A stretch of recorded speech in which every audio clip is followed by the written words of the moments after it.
বেঁচে থাকতে ছেলের হত্যাকারীদের বিচার দেখে যাওয়ার আকুতি জানিয়েছেন আবু সাঈদের বাবা মকবুল হোসেন।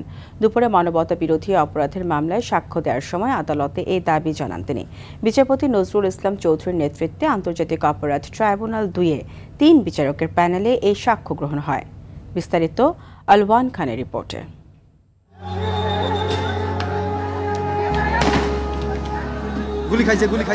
জুলাই গণ অভ্যুত্থানে প্রথম শহীদ রংপুরের বেগম রোকেয়া বিশ্ববিদ্যালয়ের শিক্ষার্থী আবু সাঈদ হত্যা মামলায় প্রথম দিনের সাক্ষ্য গ্রহণের মধ্য দিয়ে বিচারিক কার্যক্রম শুরু হয়েছে।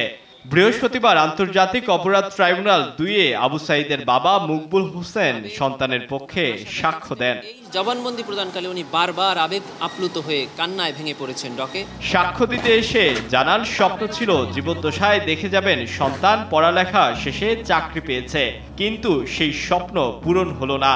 এখন স্বপ্ন একটাই, মৃত্যুর আগে দেখে যেতে চান সন্তান হত্যার বিচার। যখন উনি শুনেছেন যে তার সন্তানকে গুলি করে প্রকাশ্য দিবালোকে হত্যা করা হয়েছে, তখন ওনার মাথায় আকাশ ভেঙে পড়েছে।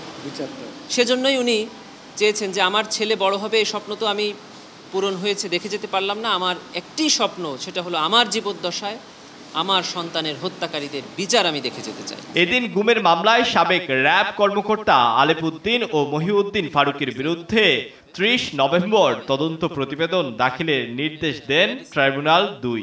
ইনভেস্টিগেশন এজেন্সির আবেদনের প্রেক্ষিতে প্রসিকিউশন ৩ মাসের সময় আবেদন করেছিলেন। আগামী ৩০ নভেম্বর ২০২৫ তারিখে এই দুটি মামলার তদন্ত প্রতিবেদন দাখিলের জন্য ট্রাইব্যুনাল দিন ধার্য করেছে। এদিকে ৪ আগস্ট ফার্মগেটে নাফিস হত্যা মামলায় এডিসি সচিন মৌলিককে কারাগারে পাঠানোর আদেশ দেয় আন্তর্জাতিক অপরাধ ট্রাইব্যুনাল ১। আলওয়ান খান, RTV, ঢাকা।